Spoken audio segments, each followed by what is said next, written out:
سلامونه ګران دوستانو، امید لرم چې روغ جوړ او خوشحاله به وئ.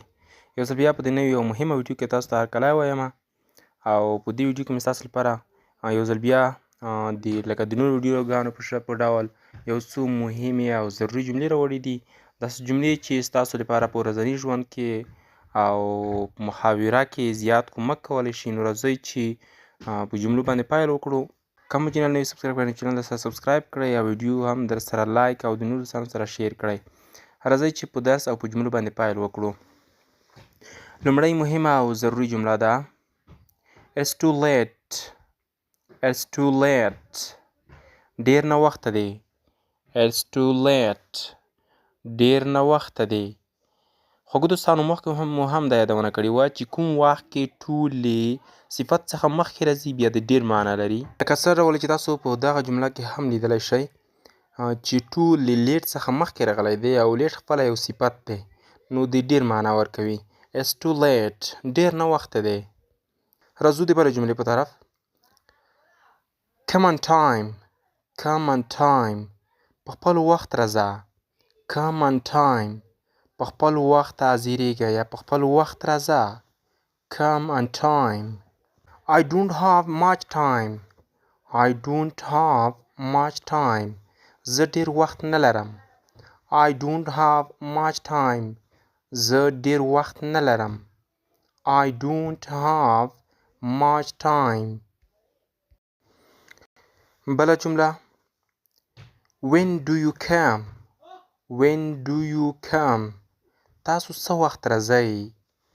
When do you come? تاسو څه وخت راځئ. When do you come? When do you come? When do you go? تاسو څه وخت ځئ. When do you go? تاسو څه وخت ځئ. When do you go? I'm free tomorrow. I'm free tomorrow. زه سبا ته بیکاره یا بیروزګاره یم، یعنی کوم کار نه لرم. free یم. زه سبا ته free یم یعنی کوم کار نه لرم. I'm free tomorrow. I'm free tomorrow. I'm free tomorrow. It's time for lunch. It's time for lunch. د غرمې ډوډۍ وخت دی. It's time for lunch. It's time for lunch. د غرمې ډوډۍ وخت دی. I can't wait. I can't wait. زه انتظار نشم کولی. I can't wait. I can't wait.